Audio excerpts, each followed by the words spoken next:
여러분 안녕하세요. 2026년 세계 경제 또 한국 경제 어떤 흐름일까 우리는 조망을 해야 됩니다. 저도 26년 경제를 전망하면서 여러분들께 세계 경제의 경우에는 저성장 국면에 진입해 있다. 성장률이 둔화된 채 성장률이 올라가지 않는 흐름에 있다. 주로 국제기구의 전망치를 여러분께 제시해 드리면서 재작년 3.3%, 작년 역시 3.3%, 올해 여전히 3.3%. 평년 같으면 성장률이 3.7% 수준을 유지해야 되는데 그 평년 성장률을 완전히 밑돈 채 저성장 국면에서 회복되지 못하고 있다라는 말씀을 드려왔습니다. 자, 그러면 한국 경제는 어떨까? 한국 경제도 과거 우리나라의 잠재 성장률의 레벨이 4% 5%대였을 때도 있었지만 지금 한국 경제 잠재 성장률 자체가 2% 혹은 2% 언더로 마저 떨어진 상태고 작년 성장률 우리 경제의 1% 그리고 올해 성장률 많게 전망하는 기관이 2% 정도로 보고 있습니다. 저 같은 경우 1.7%로 보고 있는데요. 여전히 잠재 성장률을 밑도는 성장세예요. 우리가 1% 성장에 익숙해져서인가 2% 성장한다, 1.7% 성장한다 라는 그 전망치만 가지고도 우리 경제가 회복된다 하고 좋아하는 국면이에요. 참 재밌죠. 자, 그런데 기초적인 거 먼저 말씀드리면 이 경제 전망은 작년 GDP 규모보다 올해 GDP 규모가 얼마나 증가하는가 증가율을 전망하는 거예요. 그 증가율을 제시하는 게 경제 전망입니다. 저도 우리 구독자분들 잘 알고 계시다시피 정말 수십 년간 경제 전망을 해왔던 사람이고 거시경제를 분석하는 사람은 경제 전망하는 거예요. 그러면 내년 경제는 어떻게 될까? 거시경제의 숫자로 얘기하는 겁니다. 그런데 많은 분들이 아직까지도 경제 위기 온다라는 생각에 이렇게 휩싸여 계신 분들이 많아요. 이미 경제 위기 온다라고 가정하고 생각하시는 분들도 많으세요. 근데 또 심지어 굉장히 재미있는 현상은 제가 이렇게 성장률이 둔화된다, 저성장화된다, 안타깝지만 저성장 국면에 진입해 있다라는 말씀을 오랫동안 드려왔는데 제가 채널을 만든 지 벌써 한 3년 정도 된 것 같은데요. 그동안 여러분들께도 실물 경제를 전망하면서 이게 실물 경제예요. 실물 경제는 저성장화되고 있다. 이런 말씀을 많이 드렸어요. 그것이 사이클상 리세션 국면에 진입할 때는 리세션이다. 이렇게 의견을 드려왔어요. 그런데 그것을 받아들이시는 분이 경제 위기라고 받아들이시는 분들이 계셨는데 그거 아니다라고 말씀을 드려왔고 그건 좀 별개고요. 근데 저는 이런 의견을 드릴게요. 만약에 경제 위기 온다라고 가정한다면 고환율이 이렇게 지속됐다가 외환위기 온다. 이렇게 만약에 가정한다면 여러분 투자회사 결정할 때 어떻게 됩니까? 전액을 현금으로 갖고 계셔야 되는 거 아닙니까? 그러니까 경제 위기 온다라는 것을 가정할 거라면 마치 무죄 추정의 원칙을 우리는 가정해야 되는 것처럼 경제 위기 올 거라는 확실한 근거가 없다면 일단 경제 위기를 가정하기가 어렵다. 무죄 추정의 원칙처럼. 근데 경제 위기라고 가정하는 국면이 있다면 그럴 때는 저는 경제 위기가 걱정됩니다라고 의견을 드릴 거예요. 근데 저는 명확히 말씀드리면 경제 위기를 말씀드린 적은 한 번도 없어요. 경제 위기 온다라고 얘기한 적은 한 번도 없다고요. 혹자는 이렇게 제가 어떤 채널에 출연을 해서 경제 위기 아닙니다라고 말씀드려도 썸네일을 그 해당 유튜버가 경제 위기 옵니다. 이렇게 적시해놨을 수는 있겠지만 제가 제 입으로 경제 위기를 전망한 적은 없었습니다. 오히려 제 채널에 출연하신 여러 전문가들과 경제 위기를 전망하시는 분들 제가 특정 이름을 거론하진 않겠습니다. 금융위기 온다, 외환위기 온다 이런 걸 주장하시는 분들과 거의 다투듯이 토론을 해본 적도 있었습니다만 경제 위기를 전망한 적은 없었어요. 그런데 이렇게 말씀드릴게요. 왜 많은 사람들은 경제 위기를 가정할까?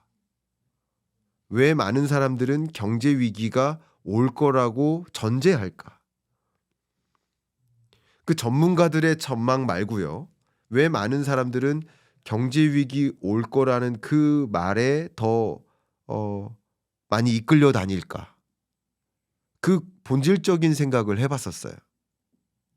심지어 저는 워낙 많은 기업인들을 만나고 특히 뭐 대기업 집단도 많이 만나고 중소기업, 중견기업 집단도 여러 세미나 현장에서 만나지만 소위 기업인들조차도 경제 위기론에 많이 빠져 계신 분들이 계세요.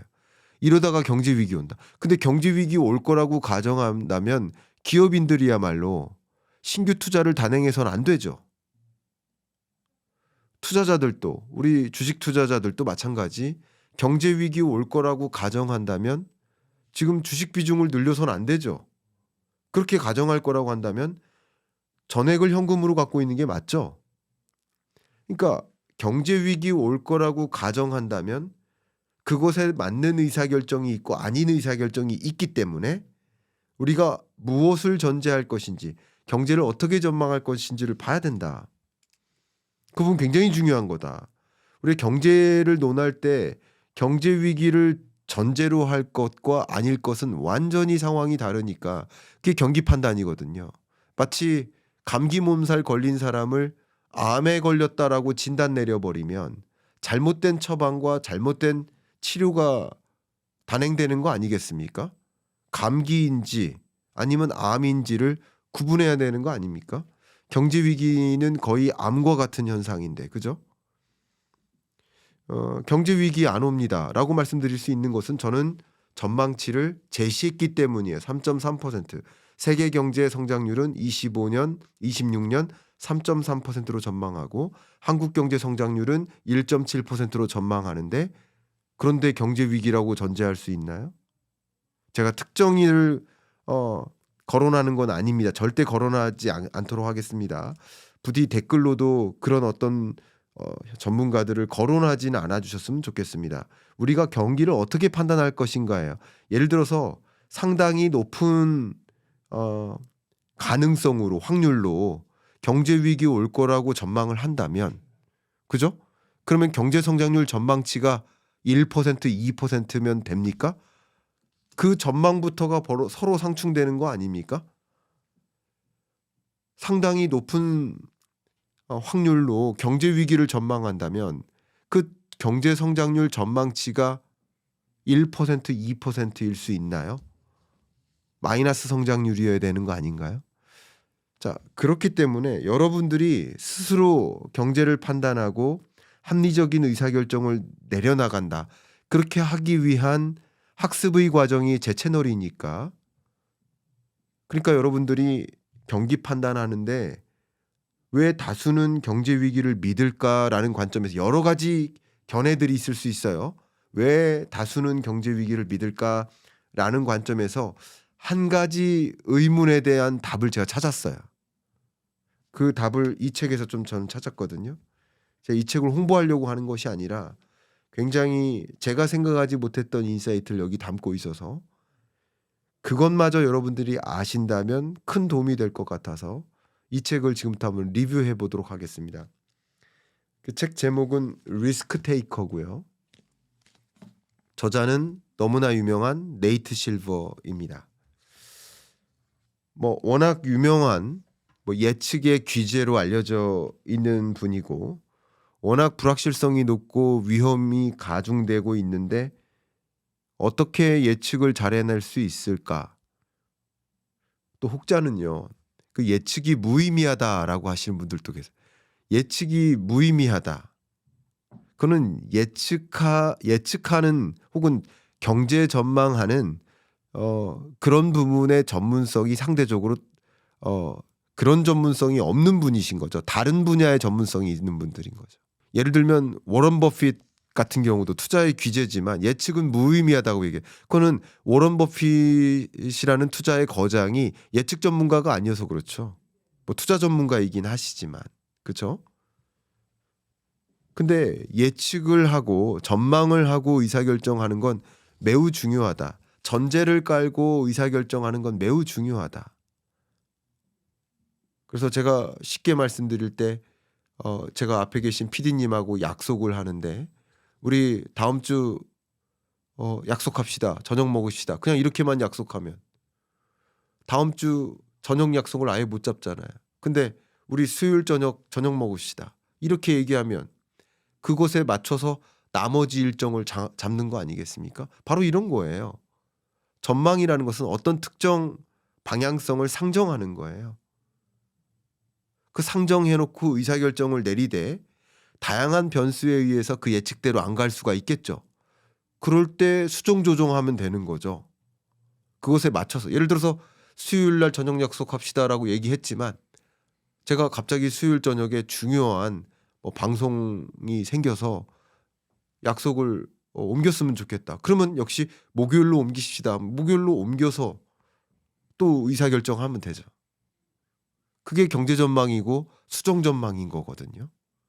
자, 그런 관점에서 이 네이트 실버라는 이 저자는 너무나 유명하지만 잠깐 소개한다면 빅데이터에 기반해서 예측 모델을 활용하는 미국의 유명한 통계학자이자 데이터 분석가이자 또 저널리스트이자 굉장히 유명한 전 세계 영향력 있는 백인에 들어가는 인물이다.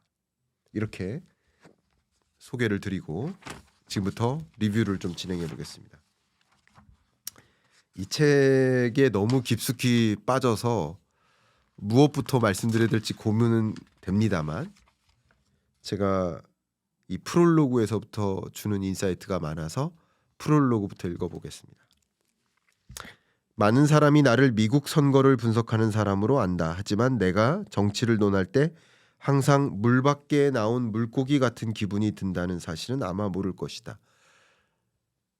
그러니까 정치적으로 어떻게 결과가 나올지를 예측하는 예측 전문가일지 모르지만 정치를 아는 게 아니라 통계적으로 확률적으로 모델에 익숙한 사람이라는 거죠. 이거 굉장히 중요한 표현입니다. 또 가겠습니다. 가장 중요한 메시지가 여기 나오는데 7페이지 하반부 나는 지난 3년을 주로 내가 강이라고 부르는 세상에 빠져서 살았다. 강은 생각이 비슷한 사람이 모인 생태계로 지금도 확장 중이다. 8페이지로 넘어가겠습니다. 강은 곧 사고방식이자 삶의 방식이다. 사람들은 강을 잘 모르지만 이제는 알아야 한다. 강 사람 중 대부분은 부유한 권력자가 아니다. 하지만 부유한 권력자 중에 강 사람의 비중은 그 외 사람들 중에서 강 사람의 비중보다 훨씬 높다. 더 읽어 나가겠습니다. 8페이지 중반이에요. 인간의 땀이 아니라 기계의 연산으로 주조되는 세상에서는 알고리즘을 이해하는 자들이 최강의 카드를 쥐고 있다. 9페이지까지 더 읽어 나가고 설명드리겠습니다. 9페이지 이제부터 나는 친절하고 유익하게 가끔은 도발적으로 강을 안내하는 여행 가이드가 되려 한다. 강 사람들은 내게 허심탄회하게 말한다. 사실은 나도 그들 중 한 명이기 때문이다. 그들의 사고방식은 대체로 내 사고방식과 일치한다. 굉장히 중요한 말씀을 좀 드려보도록 하겠습니다. 그러니까 여기서는 비유적으로 강사람이라는 표현을 썼어요. 또 이어서 읽어나가면서 제가 그것과 대치되는 개념 마을 사람에 대해서 말씀을 드리려 합니다. 근데 이 강사람의 개념은 뭐냐면 마을 사람과 대치되면서 마을은 어떤 하나의 노선을 정한 사람들이에요. 가장 대표적인 게 정치적 노선이죠. 그게 지역적 노선도 있고 어떨 때는 어떤 산업 혹은 투자 관점에서 어떤 특정 테마주의 노선을 정한 사람도 있어요. 이해가시죠? 어떤 경우는 비트코인러들의 노선도 있을 수 있어요. 근데 그게 소위 말하는 마을 둥지를 튼 사람들인 거예요. 가장 대표적인 게 정치적 노선인데요. 부디 제 채널을 구독하시는 분들 45만 명 중에서도 분명 정치적 색깔을 가지실 수 있어요. 우일 수도 있고 좌일 수도 있고 진보일 수도 있고 보수일 수도 있어요. 그러나 경제를 논할 때는 그 정치적 견해를 떠나서 판단하자는 거죠. 정치적 입장을 떠나서 판단하자는 거죠. 정치적 견해 입장에서 본다면, 쉽게 말하면 진보, 좌 이쪽 입장에서 본다면 어쩌면 현재 한국 경제가 경제 위기를 바라지 않을 거예요. 맞죠? 혹은 뭐 우쪽 색깔을 갖고 계신 분들은 올해 반드시 경제 위기 와야 된다고 보는 사람들일 수도 있어요. 그렇죠? 그 정치적 견해인 거죠. 왜냐하면 정치적 견해도 저는 존중됩니다. 존중할 수 있다고 생각합니다. 양쪽이 다 존중되어야 된다고 생각합니다. 왜냐하면 정치인들은 정권을 갖기 위한 노력을 하는 거예요. 정권을 가져야 그 정권을 갖고 그 권력을 갖고 그 권력에 기초해서 정책적인 어떤 방향성을 설계해야 하고 그 나라를 이끌어 나가는 거예요. 그 정책적 색깔을 가지고. 그러니까 정권을 가져야만 그 정책들을 입안할 수 있는 거예요. 이해가시죠? 그러니까 정치색을 갖고 있는 분들은, 또 정치인들은, 특히 정치인들은 정권을 갖는 게 목적일 수 있다. 인정합니다. 존중합니다. 근데 그 정권을 갖기 위해 노력하는 건 맞지만 우리는 경제적 의사결정을 내리는 거잖아요. 기업의 경영 의사결정을 내리는 거잖아요. 여러분들의 재테크적 투자 의사결정을 내리시는 분들이잖아요. 그러면 예를 들면 지금 현재 민주당 정권이니까 민주당 정권을 지지하지 않으신 분들은 아무래도 죄송한 표현이지만 경제 위기 왔으면 좋겠다라고 생각하실 수도 있어요. 그럴 수도 있다고요. 그런데 그런 생각과 실제 경제가 일치하는 건 아니잖아요. 그러니까 그것은 뭐예요? 전망이 아니라 희망인 거죠. 그러니까 희망과 전망이 혼동되는 거예요. 그래서 이 유튜브 세계에서도 굉장히 위험한 게 뭐냐면 나는 이쪽 정치 세력이고 나는 이쪽 정치를 지지하니까 그냥 경제가 좋다라고 말해달라. 한국 경제 아무 문제 없다고 말해달라. 나는 위로를 받고 싶다. 그러니까 위로를 받고자 하는 행위예요. 내 희망을 얘기해달라라는 것은 위로를 받고자 하는 거예요. 이해가시죠? 반대의 지지자들도 마찬가지예요. 위로를 받고자 하는 거예요. 경제 위기가 와야 된다. 경제 위기 올 거다라고 말해달라는 거예요. 혹은 이쪽은 경제 위기 오지 말았으면 좋겠다. 경제 위기 안 왔으면 좋겠다. 지금 정권 기간 동안 경제가 더 도약하고 성장하고 분배도 잘 이루어졌으면 좋겠다. 그리고 그렇게 된다고 말해달라는 거예요. 그런데 그건 마을 사람이라고요. 그건 둥지를 튼 마을 사람이라고요. 그리고 이 부분 굉장히 중요한 이야기인데 제가 너무나 조심스러워서 말씀드리기가 어렵지만 소위 크리에이터들도 전문가들도 혹은 유튜버들도 뭐 저는 저를 스스로 유튜버로 규명하고 싶지는 않습니다만 어쨌든 인플루언서들도 어떤 전문가들도 마찬가지 그 입장에서 말하는 분들이 계세요. 그죠? 그 입장에 서서 괜찮다. 지금 예를 들면 환율 문제 없다. IMF 외환위기 안 온다. 예를 들어서 혹은 이쪽에서 환율 문제 있다. IMF 외환위기 온다. 입장에서 얘기하고 그 입장에서 얘기하는 것이 위로가 될 수 있어요. 각각의 마을 사람들에게는.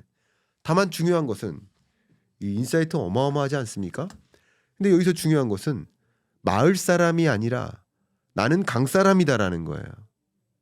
강 사람이다라는 것은 뭐냐면 나는 그쪽 입장에 서서 얘기하려 온 게 아니다. 예를 들면 저는 개인적으로 정치적 색깔을 안 가지고 있는 사람이라고 판단합니다. 저는. 근데 정치적 색깔이 있다 하더라도 정치적 입장을 대변하지 않겠다라고 말씀드리면 그러면 그렇게 믿어주시는 게 맞아요. 일단은. 저는 강 사람이라고요. 제가 여러 번 말씀드리지만 저는 제 카카오톡 아이디가 인디펜던트 뷰예요. 그건 정치적으로나 어떤 이해관계를 대변하지 않겠다라는 저의 사명감이자 제 개똥 철학이자 제 의지예요. 근데 설사 현 정부의 어떤 정책을 지적하더라도 비판하더라도 그것은 그 정권의 반대편에 서서 지적하는 게 아니라는 거죠. 소비 쿠폰 문제 있다고 지적하는 한이 있어도 그것은 제가 정치적 견해를 달리해서 지적하는 게 아니다. 또 현 정부의 AI 중심으로의 성장 도약 정책들 저는 굉장히 좋은 정책이다. 잠재 성장률을 끌어올리기 위한 성장 도약 정책이 있다. 이 부분에 대해서 저는 호평을 하고 있는데 그렇다 하더라도 그것이 이쪽 정치적 의견을 가지고 이해관계에 서서 말하는 게 아니라는 거죠. 반대도 마찬가지예요.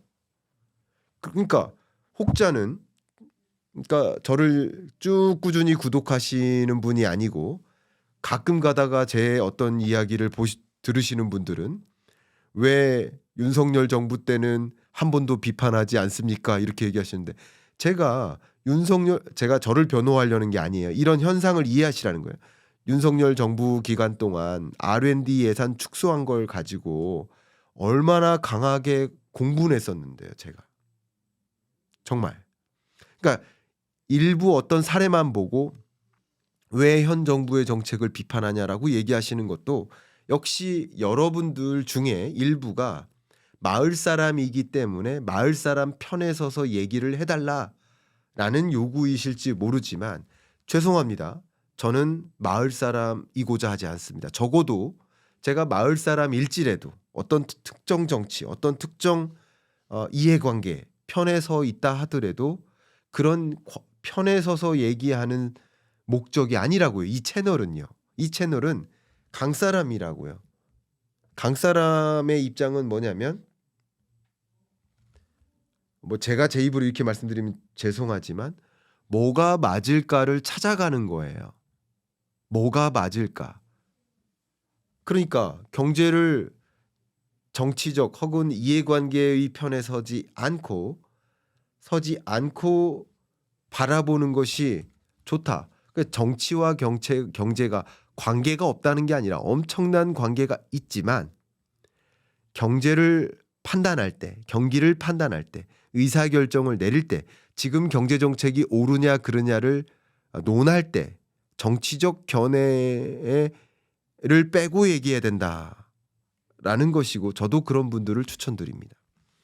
가끔 여러분들이 이 말씀까지 드리면 좀 이해하기 쉬우실 텐데 저도 이제 여러 전문가들과 만나서 사석에서 얘기를 하지만 이 부분 말씀드리기가 조심스럽습니다만 원래 강사람인데 그 전문가가 그 유튜버가 크리에이터들이 원래 강사람인데 나중에 마을을 선택하는 경우가 있어요. 그 마을을 선택하면 굉장히 따뜻하다는 거죠. 구독자가 몰린다는 거죠. 그래서 저는 정말 감사하게 매월 한 달에 약 15,000명 가까이 대략 평균적으로 구독자가 꾸준히 증가하고 있는데 그래서 오히려 감사하다. 마을 사람들이기를 원하는 게 아니라 강 사람들이 모이고 있구나. 정치적 편에 서지 않고 중립적으로 경제만을 판단해 주기를 바라는 사람들이 와주시는구나. 여러분들이 물론 정치적 견해를 갖고 계실 수도 있지만 경제를 진단함에 있어서는 정치적인 견해를 벗어나서 판단하시면 좋겠고 지금 말씀드렸던 이것도 이건 마을 사람이네. 이 인플루언서는 마을 사람이네. 이 유튜버는 마을 사람이네. 라고 판단하는 것도 굉장히 중요하다. 그 인사이트를 담고 있다. 10페이지의 문장을 읽고 이어가도록 하겠습니다. 그중 대부분은 사실 그리 어려운 개념이 아니지만 개중에는 전문 용어와 일부 사람들만 아는 정보를 알아야만 이해할 수 있는 개념도 있다. 그래서 나는 강사람의 언어를 최대한 가르쳐 주려 한다. 이 네이트 실버의 메시지가 벌써 지금 제가 서문밖에 안 읽었어요.